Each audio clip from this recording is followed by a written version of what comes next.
আসসালামু আলাইকুম। আশা করি তোমরা সবাই ভালো আছো। তো আজকে আমরা অর্ডিনারি ডিফারেনশিয়াল ইকুয়েশনস বইয়ে একটা নতুন অধ্যায় নিয়ে আলোচনা করব। তো আজকে আমরা ধাপটা 14 নিয়ে আলোচনা করব। তো অধ্যায়টা হলো অনির্ণিত সহগ পদ্ধতি। অর্থাৎ আমরা এর আগে ধাপটা 13 পর্যন্ত আলোচনা করছিলাম। তো আজকে হলো অনির্ণিত সহগ পদ্ধতি। এখন অনির্ণিত সহগ পদ্ধতিটা মানে কি? আমরা স্বাভাবিকভাবে জানি যে কোনো একটা অন্তরক সমীকরণের দুইটা অংশ যদি থাকে, অর্থাৎ সমান চিহ্নের ডান দিকে একটা অংশ, সমান চিহ্নের বামের একটা অংশ, দুইটা অংশ থাকে। তো সমান চিহ্নের বাম দিকে যে অংশ থাকে সেখান থেকে আমরা পার্টিকুলার ইন্টিগ্রাল মানে কমপ্লিমেন্টারি ফাংশনের মাধ্যমে ওয়াই সি মান নির্ণয় করি, আর ডান দিকে যে ফাংশনটা থাকে তার মাধ্যমে আমরা পার্টিকুলার ইন্টিগ্রালের মাধ্যমে ওয়াই ভ্যালু নির্ণয় করি। তো অনির্ণিত সহগ পদ্ধতিটা হলো আমরা যেভাবে পার্টিকুলার ইন্টিগ্রাল নির্ণয় করতাম সেই পার্টিকুলার ইন্টিগ্রাল নির্ণয় করার একটা নতুন নিয়ম। অর্থাৎ এখানে আমরা পার্টিকুলার ইন্টিগ্রাল নির্ণয় করতে হবে না, অনির্ণিত সহগ পদ্ধতির মাধ্যমে আমরা পার্টিকুলার ইন্টিগ্রাল ছাড়া ওয়াই ভ্যালু নির্ণয় করি। আচ্ছা, তো অনির্ণিত সহগ পদ্ধতির মাধ্যমে আমরা পার্টিকুলার ইন্টিগ্রালটা নির্ণয় করা লাগে না। অর্থাৎ আমাদের ডান দিকে যে ফাংশনগুলো থাকে, কোন ফাংশন কোনটা থাকলে কিভাবে পার্টিকুলার ইন্টিগ্রাল করতে হয় এটা আমরা চ্যাপ্টার 11 এ দেখছিলাম। ডান দিকে যদি আমরা অ্যালজেব্রিক ফাংশন থাকে আমরা বিস্তার পদ্ধতির মাধ্যমে করি, ডান দিকে যদি এক্সপোনেনশিয়াল ফাংশন থাকে তখন আরেকভাবে করি, ডান দিকে আমাদের যদি ত্রিকোণমিতিক ফাংশন থাকে একভাবে করতে হয়, অ্যালজেব্রিক ত্রিকোণমিতিক গুণাকার থাকলে কি করতে হয়, অ্যালজেব্রিক এক্সপোনেনশিয়াল গুণাকার থাকলে কি করতে হয় এটা আমরা দেখছি।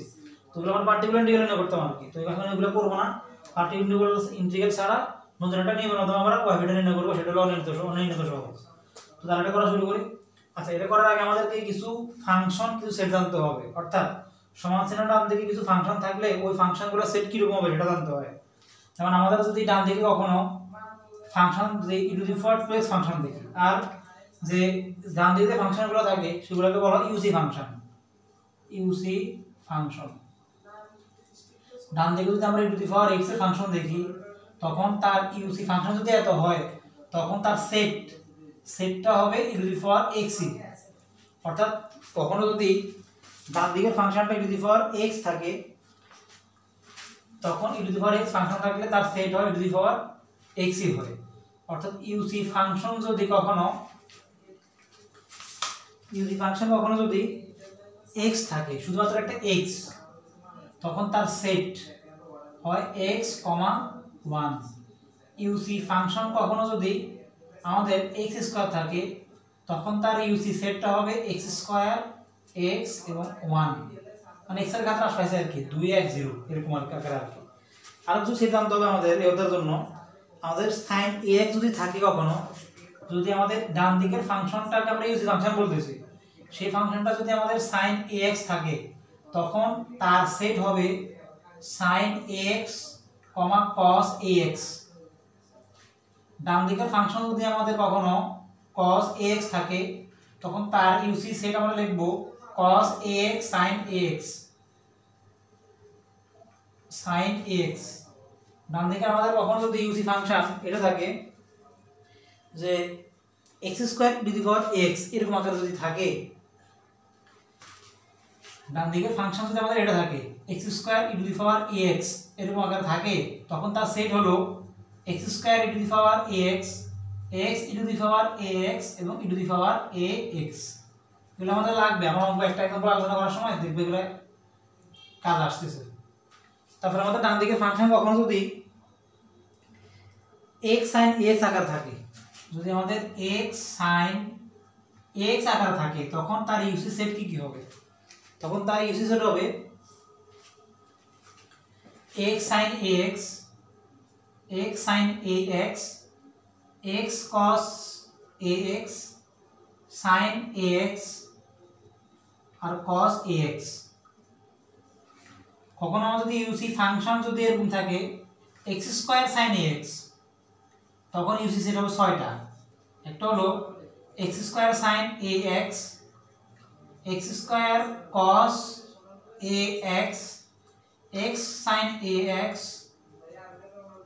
তারপরে x cos ax, তারপরে sin ax এবং cos ax। তো আমরা মূলত এই বেশিরভাগ ক্ষেত্রে আমরা এই অধ্যায়ের অঙ্কগুলোর জন্য আমরা এই বেশিরভাগ ফাংশন এগুলো বেশি দেখতে পাবো আর কি। অর্থাৎ আমাদের বেশিরভাগ ক্ষেত্রে আমাদের ফাংশন মতো এগুলোই থাকবে। আবার x sin x এরকম আকারে হয়, x cos x থাকলেও ঠিক এভাবে আগে cos হবে পরে sin হবে আর কি।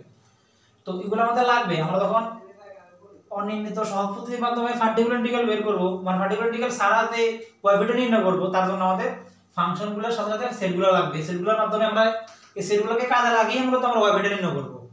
তো তাহলে আমরা এই সেটগুলো আমরা লাগবে, এখানে এই জন্য লিখছি। তো দেখো এখন তার মানে এখান থেকে আগে যে মূল ফাংশন যেটা, মানে সর্বপ্রথম যেটা করতে হয় অক্সিলারি ইকুয়েশনের মাধ্যমে কমপ্লিমেন্টারি ফাংশন সেটা বের করে ফেলি। সেটার জন্য কোনো সমস্যা নেই, সেটা স্বাভাবিকভাবে আগের মতো হয়ে যাবে। পার্টিকুলার ইন্টিগ্রাল নিয়ে করতে যাই নতুন নিয়ম। তো অক্সিলারি ইকুয়েশন হলো m² - 1, কারণ আমরা জানি d এর জায়গায় m বসালে আমরা অক্সিলারি ইকুয়েশন পেয়ে যাই। তো m সমান লিখতে পারি আমরা +-1। তাহলে এখান থেকে আমরা কমপ্লিমেন্টারি ফাংশন মানে y নির্ণয় করতে পারতেছি। সেটা হলো মূল দুইটা ভিন্ন ভিন্ন, একটা +1 একটা -1, a⁴x + b⁴ x। তারপর আমরা আমাদের কমপ্লিমেন্টারি ফাংশনের শেষ, ডান দিকে আমাদের যখন কি আছে একটা ফাংশন আছে, তো ওই ফাংশনে এখন আমরা কি স্বাভাবিকভাবে কিন্তু পার্টিকুলার ইন্টিগ্রালের মাধ্যমে নির্ণয় করতাম। তবে এখানে যেহেতু আমরা এটা অনির্ণিত সহগ, সেখানে তো আমরা এটা পার্টিকুলার ইন্টিগ্রালের মাধ্যমে বের করব না, এটা অনির্ণিত সহগ পদ্ধতির মাধ্যমে বের করব। সেজন্য আমরা এই এক্সাম্পলটা যেভাবে করতেছি সবগুলো অঙ্ক প্রায় সেম ভাবে করতে হয়। আর আমরা যদি এখন পার্টিকুলার ইন্টিগ্রাল নির্ণয় করব অনির্ণিত সহগ পদ্ধতির মাধ্যমে, সেজন্য আমাদের ইউসি ফাংশনটা লিখতে হবে। ইউসি ফাংশনটা মানে কি, ইউসি ফাংশন কি আর ইউসি ফাংশনের যেটা আছে ডান দিকে অংশ সেটা হচ্ছে ইউসি ফাংশন, সেটা হলো e⁴2x। লিখলাম e⁴2x। তো ইউসি ফাংশন যদি জানি, এখান থেকে আমরা ইউসি সেট লিখতে পারবো, কারণ আমরা জানি ইউসি ফাংশন যদি e⁴x হয় তার সে ইউসি ফাংশনের সেটই হয় e⁴x। তাহলে আমরা ইউসি ফাংশনের সেট ফাংশন যেটা হয় ইউসি সেট লিখবো। ইউসি সেট আসলে e⁴2x হবে, আর আমরা দেখলাম যে ফাংশন যেটা হয় e⁴x এর ক্ষেত্রে সেটাই হয়, সেটা এখানে লিখছি। তো দেখো এখন আমাদের একটা জিনিস দেখতে হবে যে আমরা যে ইউসি যে সেটটা পাইছি, এখন দেখবো সেই ইউসি সেটের যে উপাদানটা আছে সেটা ওয়াইজিতে আছে কিনা। আবার বলতেছি কথাটা খুব গুরুত্বপূর্ণ। আমরা ইউসি ফাংশনের পরে যে সেটগুলো লিখবো, তারপরে দেখবো যে ইউসি সেটের যে উপাদানটা পাইছি সেই উপাদানটা কি আমাদের ওয়াইসির ভিতরে আছে কিনা, অর্থাৎ ওয়াইসি যে সমাধানটা আছে সেটা আছে কিনা। যদি থাকে একভাবে করতে হয়, যদি না থাকে আরেকভাবে করতে হয়। এখন e⁴2x আছে ইউসি সেটে, ওয়াইসি সেটে e⁴2x বলতে কিছুই নাই, e⁴x আছে e⁴x আছে। তাহলে ওয়াইসি সেটের উপাদান ইউসি সেটের উপাদান ওয়াইসি তে বিদ্যমান নাই, এখন লিখবো। এখন ইউসি সেটের উপাদান ওয়াইসি তে নাই। যদি কখনো ইউসি সেটের উপাদান ওয়াইসি তে না থাকে, তখন ইউসি সেটের যে উপাদান আছে সেটার মাধ্যমে ওয়াইফি নির্ণয় করতে হয়। সুতরাং ইউসি সেটের উপাদানের মাধ্যমে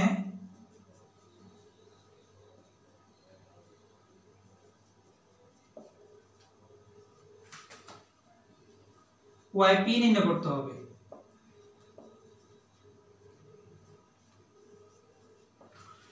আচ্ছা, তাহলে যেহেতু ইউসি সেটের উপাদান ওয়াইসি তে নাই, তাহলে ইউসি সেটের যে উপাদানটা আছে e⁴2x এটার মাধ্যমে ওয়াইপিটা নির্ণয় করতে হবে।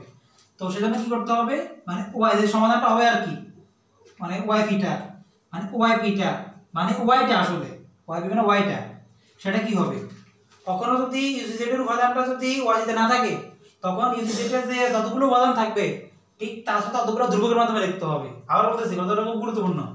কখনো যদি ইউসি সেটের উপাদান ওয়াইসি তে না থাকে, তখন তো আমাদের তো ইউসি সেটের উপাদানের মাধ্যমে সমাধান ওয়াইপি নির্ণয় করতে হবে। তো ইউসি সেটের যতগুলো উপাদান থাকবে ঠিক ততগুলো ধ্রুবকের মাধ্যমে লিখতে হবে। এখানে ইউসি সেটের উপাদান আছে একটা e⁴2x, তাহলে আমরা একটা ধ্রুবকের মাধ্যমে e⁴2x টা লিখবো, উপাদানটা লিখবো a⁴2x। সাপোজ ধরো উপাদান দুইটা আছে e⁴2x e⁴3x, তখন কি করব, তখন a⁴2x হবে একটা ধ্রুবকের মাধ্যমে, আর একটা ধ্রুবক আমরা প্লাস দিয়ে b আকারে b দিয়ে লিখবো, 3x এরকম হবে আর কি।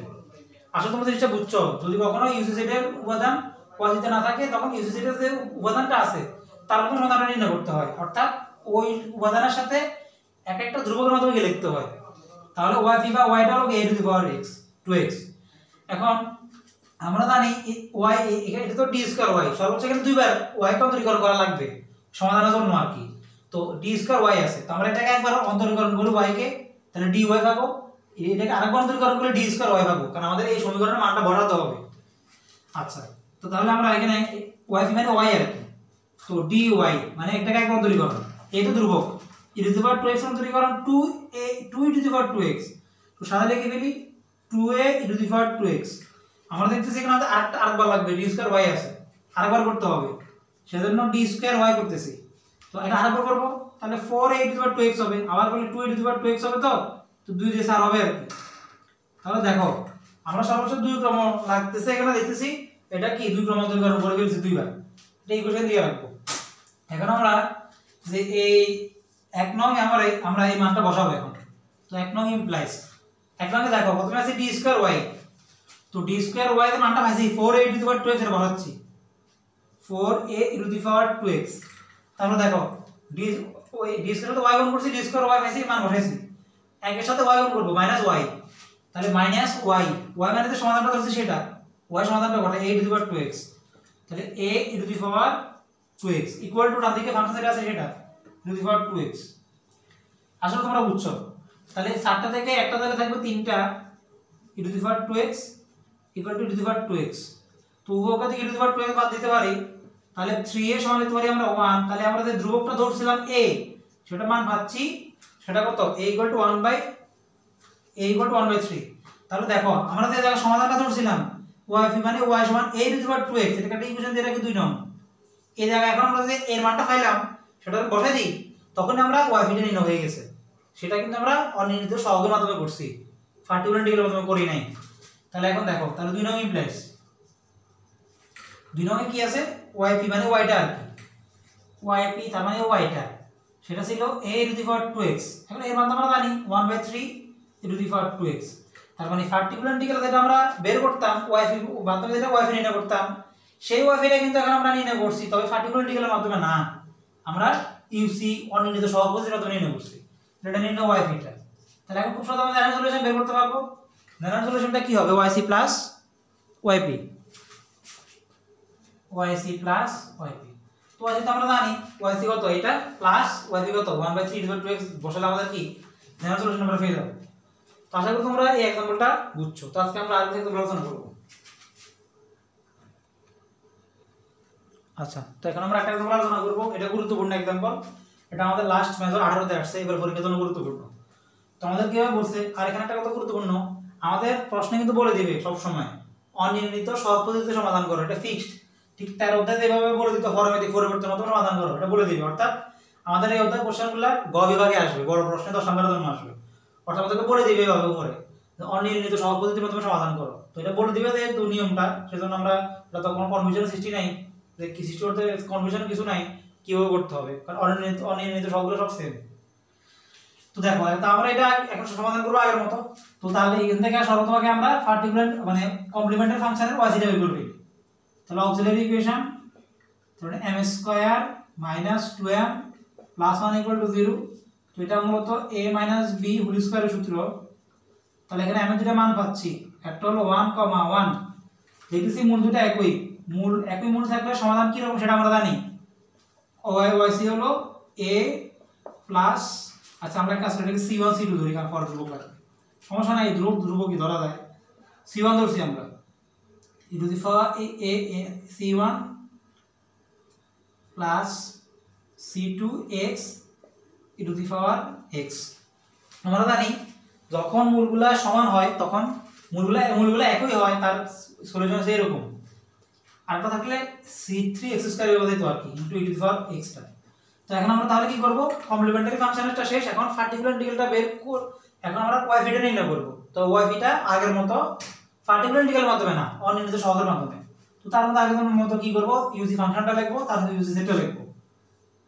ইউসি ফাংশনটা কি আছে না, ডান দিকের ফাংশনটা আর কি, x sin x আছে, x sin x আছে। তো ইউসি ফাংশন যদি x sin x হয়, তাহলে ইউসি সেটটা তো বের করতে পারবো, কারণ আমরা দেখছি সেটটা কি হতে পারে। আসলে আমরা এখানে x cos x, x sin x লিখছিলাম, দেখো হ্যাঁ x sin x আকার থাকে আর কি, x মানে এখানে a মানে 1 আর কি, সমস্যা নাই। তো ইউসি ফাংশন যদি x sin x থাকে, তার সেটটা হবে x sin x, x cos x, sin x cos x এরকম আকার হবে। তাহলে এটার সেটের ফাংশন যদি এত হয়, সেটটা কি হবে, x sin x, x cos x, sin x এবং cos x। আশা করি তোমরা বুঝছো, তোমাদেরকে ইউসি ফাংশন সেগুলো মনে রাখতে হবে। তো দেখো এখন আমরা দেখবো যে ইউসি সেটের যে উপাদানগুলো আছে সেগুলা কি ওয়াইসিতে আছে কিনা, যদি থাকে একভাবে করতে হবে, না থাকলে আরেকভাবে করতে হবে। দেখতেছি আমরা ইউসি সেটের ভিতরে আছে x sin x x cos x sin x cos x, কিন্তু ইউসি সেটে মানে যে সমাধানটা আছে ইউসির ভিতরে এই sin x cos x বা sin x cos x বলতে কিছুই নাই, e two the power x আছে। তাহলে ইউসি সেটের উপাদান ওয়াইসিতে নাই, এই কথাটা লিখব। ইউসি সেটের উপাদান ওয়াইসিতে নাই। ইউসি সেটের কোনো উপাদান যদি কখনো ওয়াইসিতে না থাকে, তখন ইউসি সেটের যে উপাদানগুলো আছে তাদের মাধ্যমে ওয়াই বিটা নির্ণয় করতে হয়। তাহলে ইউসি সেটের উপাদানের সাহায্যে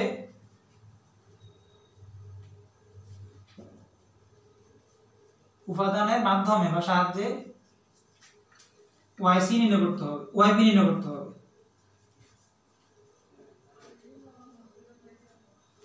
ওয়াইপি নির্ণয় করতে হবে। তো কিভাবে নির্ণয় করব? তো বলছিলাম আমরা যদি কখনো উপাদান না থাকে, তখন যতগুলা উপাদান আছে ঠিক তার সাথে ততগুলো ধ্রুবক দিয়ে লিখতে হয়। তো উপাদান এখানে 4টা, 1 2 3 4, তাহলে 4টা ধ্রুবকের মাধ্যমে এগুলো ধ্রুবক আকারে লিখতে হবে। তার মানে যে ওয়াইপিটা পাবো, ওয়াইপিটা মানে ওয়াইটা আসলে 4টার সাথে 4টা ধ্রুবক লাগবে, ধ্রুবক করতে বসাবো আর কি। তো তাহলে প্রথমে আমরা ধ্রুবক a ধরলাম, a x sin x plus plus দিয়ে লিখবো, পরেরটা ধ্রুবকের জন্য b ধরবো, ধ্রুবক পরেরটার জন্য b x cos x, পরেরটার জন্য c ধরি c sin x, আর আমরা এখানে d না ধরি কারণ d যুক্ত তো ফাংশন আছে, এটাকে আমরা e ধরি, ধ্রুবক cos কে আমরা e ধরি, e cos x। তো তোমরা বইয়ের ভিতরে দেখবা ধরাটা তাদের মতো ধরছে, তোমরা অঙ্ক সময় তোমাদের মতো ধরবা, অর্থাৎ এই অঙ্ক সময় দেখবা যে তারা কোনটাকে আর পিছনে ধরছে, দেখা দরকার নাই, তোমার স্বাভাবিকভাবে ফর্মের সাথে a ধরবা, পরেরটার সাথে b ধরবা, c ধরবা, e ধরবা, এভাবে ধরবা আর কি, সিকোয়েন্স হিসেবে ধরে করবা। তো তাহলে y v বা আমরা y টা জানি আছে এত। তো দেখতেছি আমাদের এখানে সর্বোচ্চ কতবার করা লাগবে রূপান্তরীকরণ y টাকে, দেখো d স্কয়ার y সর্বোচ্চ আমরা y কে রূপান্তরীকরণ করতে হবে। তো আমরা এক কাজ করি, আগে একবার করে ফেলি, তাহলে y তো তাহলে dy রূপান্তরীকরণ। দেখো এখানে x টা কিন্তু ধ্রুবক, এটা কিন্তু ধ্রুবক, এখানে ফাংশন কিন্তু দুইটা, একটা x একটা sin x, তাহলে অবশ্যই u সূত্র করতে হবে, u কে রেখে v রূপান্তরীকরণ, v কে রেখে u রূপান্তরীকরণ। তো করে ফেলি, প্রথমে আমরা এক কাজ করি, sin x রেখে দিয়ে x কে করে ফেলি, তাহলে 1 হবে।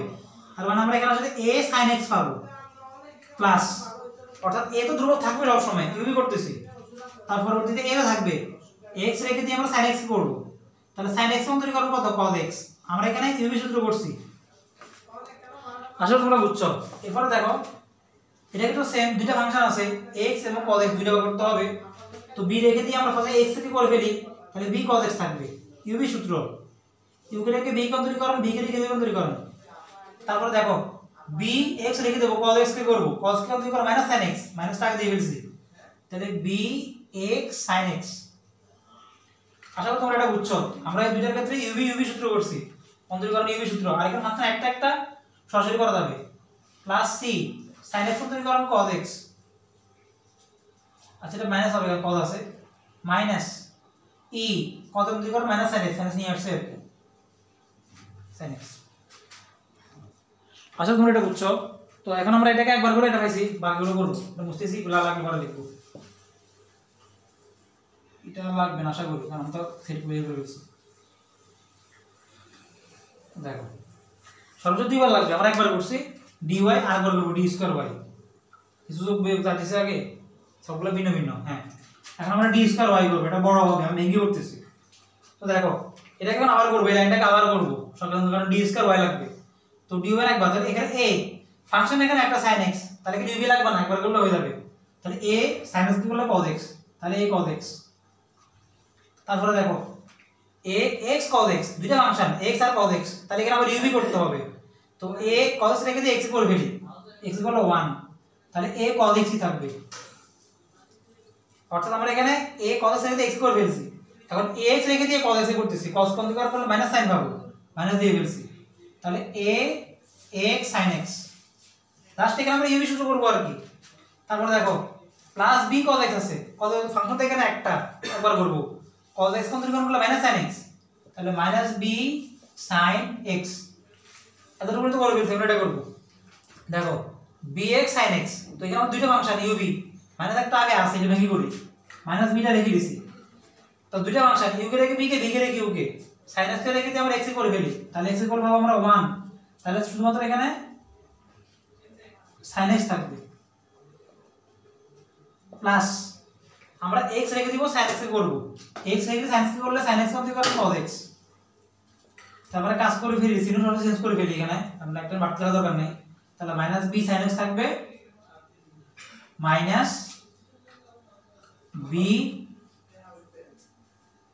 x cos x পাবো আর কি একসাথে করে ফেলছি আচ্ছা আমরা তোমরা এটা বুঝছো এরপর দেখো এটাই করব প্লাস c cos x করব তো cos সমীকরণ করলে মাইনাস sin হবে তাহলে -c sin x আর মাইনাস e তো থেকে যাবে sin x সমীকরণ করলে কি cos আশা করি তোমরা এটা বুঝছো আমরা এখানে dy d2y বের করে ফেলছি এখন আমরা এটাকে 1 নং সমীকরণ দেব দিয়ে 1 নং এ আমরা মানটাকে বসাবো আর এটাকে 2 নং সমীকরণ দেব এটা লাগবে আচ্ছা তো এখন আমরা আমাদের যে 1 নং ইকুয়েশনে বসাবো আমি বুঝে পেয়েছি এগুলা ফাংশন লাগবে না এখানে আমাদের তোমরা দেখে নিবা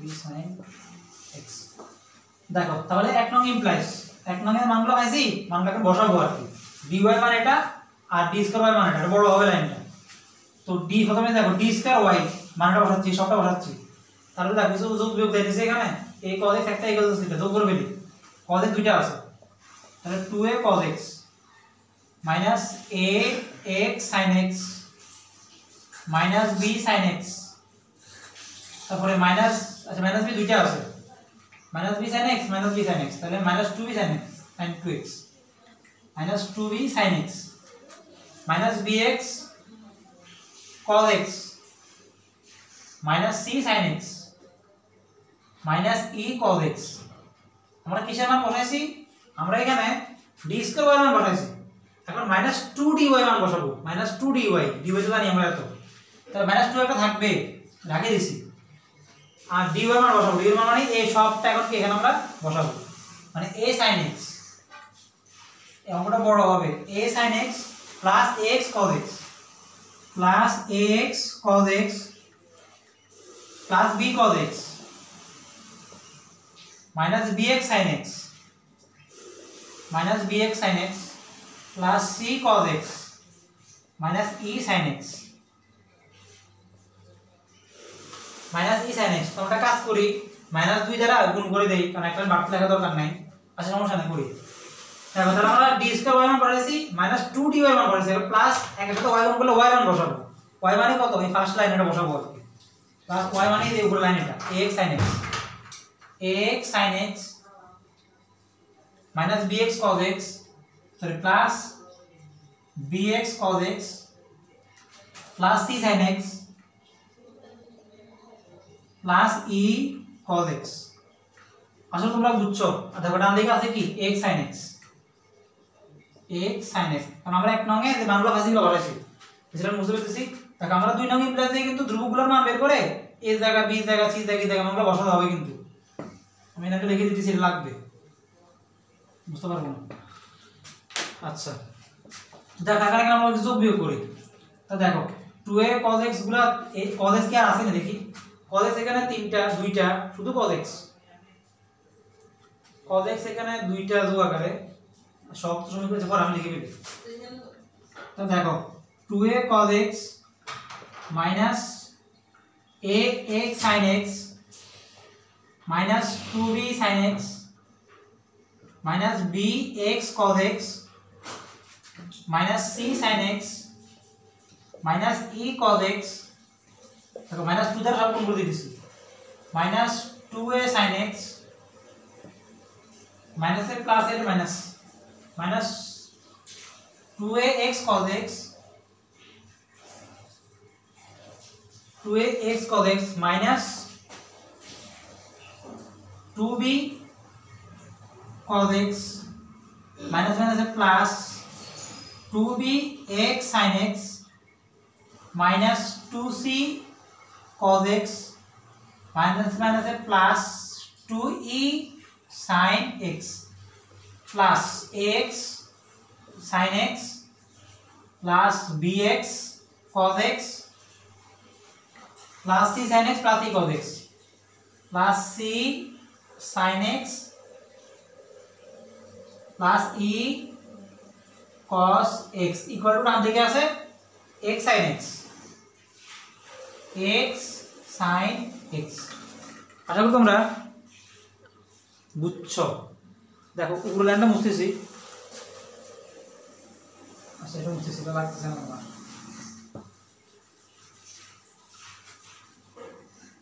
দেখো আচ্ছা, তো এখন দেখো এখন আমরা এখান থেকে আমাদের সহগ সমীকৃত লাইনটা মুছে ফেলছি। আচ্ছা এখন আমরা 1 নং আমাদের মানগুলো বসাবো। তো 1 নং আমরা মানগুলো বসাইছি, অর্থাৎ d স্কয়ার y এর মানটা বসাইছি, তারপরে আমরা -2d y এর মানটা বসাইছি, তারপরে আমরা প্লাস y এর মানটা বসাইছি। ডান দিকে ফাংশন x sin যেটা থাকে বসাই ফেলছি। আচ্ছা তো এখন এখান থেকে আমরা সহগ সমীকৃত করব, সহগ সমীকৃত করব। তো আমরা এক কাজ করি, এখান থেকে আমরা cos x গুলা, x sin x গুলা, x cos x গুলা যেগুলো আছে আলাদা করে ফেলি সবগুলা। তো দেখো ফার্স্ট এখান থেকে আমরা cos x গুলা আলাদা করি। দেখো cos x, এখানে cos x শুধুমাত্র এখানে একটা আছে, তাহলে আমরা 2a লিখছি। cos x সবগুলো সমীকৃত করব আর কি, মানে সবগুলো আলাদা করতেছি আর কি। cos x এখানে আছে দুইটা, আর cos x শুধু cos x কোথায় আছে দেখো, এখানে একটা আছে শুধু cos x, তাহলে -e সবগুলো লিখতেছি শুধু cos x, শুধু cos x। দেখো ভিতরে -2 এর সাথে গুণ হবে তো শুধু cos x, দেখো এখানে আছে, তাহলে মাইনাসে প্লাসে মাইনাস হবে -2b, -2b শুধু cos x কোথায় আছে দেখো এখানে আছে, তাহলে এই মাইনাস প্লাসে মাইনাস হবে, দুই দ্বারা গুণ করে গেলে আর কি, আমি শর্ট করতেছি 2c, -2c, -2c। তারপর শুধু cos x, শুধু cos x এখানে আছে, এটা দেখো +e। তাহলে এটা আমরা শুধু কি করছি, মাত্র এখানে আমরা cos x গুলোকে আলাদা করছি, এখান থেকে আমরা কি সরাসরি cos x গুলোকে আলাদা করছি। আচ্ছা এখন দেখো তারপরে আমরা দেখো x sin x গুলো আলাদা করি, x sin x, x sin x গুলো দেখো, x sin x এখানে মাইনাস একটা আছে, plus -a, x sin x গুলো আলাদা করতেছি। x sin x দেখো, x sin x, x sin এখানে একটা আছে, মাইনাস একটা ছিল আগে, মাইনাস হলো প্লাস 2b, প্লাস 2b। আমরা এখানে x sin x গুলো আলাদা করতেছি, এটা কোন নিয়ে ফেলছি। x sin x এখানে একটা আছে দেখো x, এটা হলো প্লাস a, সবগুলো লিখতেছি আর কি। হ্যাঁ x এর সামনে, তাহলে এখানে আমরা কমন নিয়েছিলাম x sin x গুলো, হ্যাঁ -a plus 2b plus a। হ্যাঁ এখন দেখো তাহলে আমরা x sin x গুলো কমন নিয়ে ফেলছি। আচ্ছা এখন দেখো এখন আমরা শুধু sin x গুলো কমন নেব, শুধু sin x, শুধু sin x। তাহলে দেখো শুধু sin x সহগে -2b, এটা কমন নিছি, শুধু sin x। এই দেখো -c, শুধু sin x গুলো নিতেছি, তাহলে এখানে দেখো sin x এখানে এই জায়গায় আছে, তাহলে মাইনাসে মাইনাসে প্লাস হবে, দুই সাথে গুণ হবে আর কি, তাহলে +2e। যা সেখান থেকে আমরা সহগুলো সমীকৃত করতেছি আর কি, আর কিছুই না। এটাও নিছি, cos x নিছিলাম আগে। আচ্ছা শুধু sin x, এখানে আছে +c, শুধু sin x আর কোথাও নাই, এটা হলো sin x। -2b, -2b, -c, -2a, -2a plus 2e plus c, -2 একটা আছে কোথাও, -2a শুধু sin x, শুধু sin x। আচ্ছা হ্যাঁ দেখো এখানে -2 একটা আছে, তাহলে একটা -2 একটা আছে, তাহলে -2a, হ্যাঁ এটা প্লাস আছে x sin x প্লাস। আচ্ছা আসলে তোমরা বুঝছো sin x গুলোকে এখান থেকে আমরা কমন নিছি। এখন কি বাকি আছে দেখো, x cos x গুলো আছে, x cos x। আচ্ছা x cos x গুলো কমন নিতেছি এখন। হ্যাঁ x cos x এখানে আছে -b, মাইনাস একটা, সবগুলো সমীকৃত করতেছি। x cos x এখানে -b, আর x cos x কোথায় আছে, এখানে আছে, তো -2 এর সাথে গুণ হবে, -2a হবে, -2a এটা কমন নিছি, -2a এটা তো নিয়ে ফেলছি, -2a।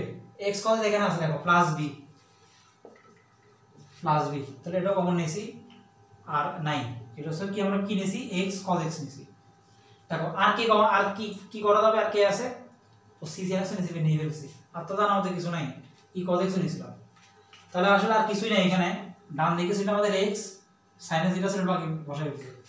তাহলে আমরা এখানে পাইলাম -b, -2a + b x cos x, হ্যাঁ x sin x। তাহলে আমরা কি করছি, উপরের লাইন থেকে আমরা এই নিচের লাইনে যে cos x গুলা, x sin x গুলা, sin x গুলা, x cos x গুলা কি আলাদা করে ফেলছি, তাহলে উপর থেকে আমরা সবটা সমীকৃত করে সমাধানটা করতে পারি। আচ্ছা এখন দেখো এখন সহগ সমীকৃত করি। তো দেখো এখানে বাম দিকে cos x, শুধু cos x এর সহগ হচ্ছে সবটা, তার জন্য কাটাকাটি করে ফেলি। এটা কাটা যায়, প্লাস মাইনাসে প্লাসে কাটা। হ্যাঁ, তাহলে এটা থাকে, এটা হচ্ছে cos x এর সহগ। তো ডান দিকে সমান ডান দিকে cos x এর কোনো সহগ নাই, শুধু x sin x আছে, তো ডান দিকে 0। এখন লিখব উভয়কে সহগ সমীকৃত করে ফেলি। উভয় পক্ষে সহগ সমীকৃত করে পাই, সমীকৃত করে পাই। আচ্ছা আমরা এই 2 নং কিন্তু আমাদের যে ধ্রুবকগুলো মান বের করব এখান থেকে a b c e মান বসাতে হবে। আমি মুছে দিচ্ছি, এটা পরে বসাবো।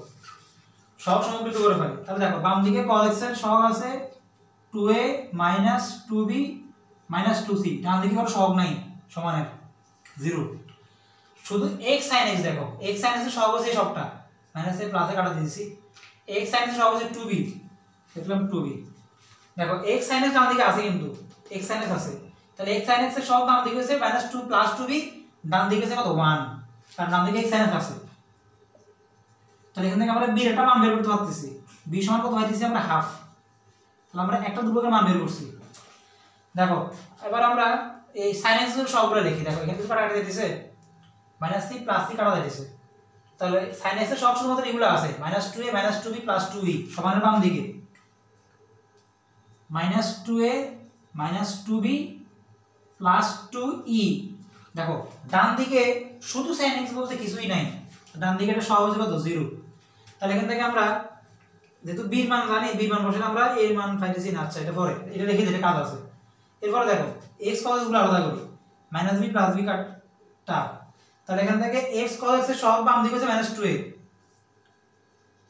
ডান দিকে x cos বলতে কিছুই নাই, তার মানে 0। তার মানে এর একটা মান পাওয়া যাচ্ছে, সেটা হচ্ছে কত 0। তাহলে এর মানটা যখন আমরা এখানে বসাই দিই, তাহলে এর মান জানা আছে, b এর মান হাফ, এর একটা মান পাবো। তাহলে বসাই দিচ্ছি এখানে 2 * 0 - 2 * b মানে হাফ + 2e = 0।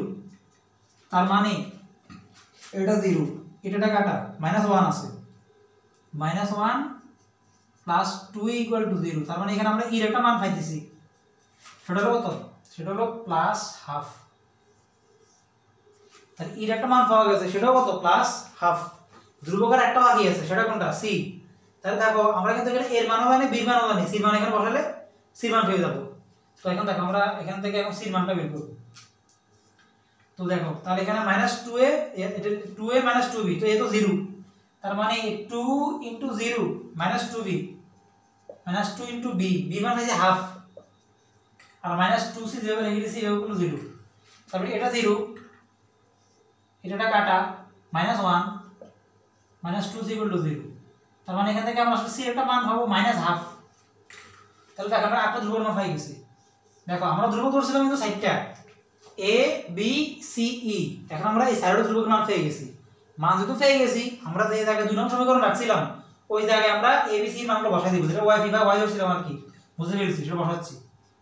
y ফি মানে y তে যে মানটা ছিল a cos x বা এই মানগুলো ধরছিলাম, সেই মানগুলো বসাচ্ছি। বসালে আমরা পাবো হাফ x cos x, তো 2 নং implies half x cos x মানগুলো বসালে পাবো আর কি আমরা সব a b c এর মানগুলো বসালে -1/2 sin x -1/2 sin x +1/2 cos x +1/2 cos x। এটা আমাদের সেই নির্ণয় y ফি। তো y ফি জানি, এখন y সি আমরা বের করছিলাম আগে, দুটো যোগ করে দিব ওইটা আর এটা, তাহলে আমাদের কি এটা জেনারেল সলিউশন পেয়ে যাব। তো আশা করি আজকে তোমরা খুব গুরুত্বপূর্ণ এই দুইটা एग्जांपल বুঝছো। তো আজকে আমরা एग्जांपलগুলো করছি। ইউজিসেট এর কোনো উপাদান কিন্তু ওয়াইসিতে ছিল না, না থাকলে কিভাবে করতে হয় সেই জাতীয় প্যাটার্নগুলো। যদি কখনো ইউজিসেট এর উপাদান ওয়াইসিতে থাকে তখন কিভাবে করতে হবে সেই एग्जांपलগুলো আমরা পরে লেকচারে আলোচনা করব। তো আজকে পর্যন্তই, সবাই ভালো থাকো, আসসালামু আলাইকুম।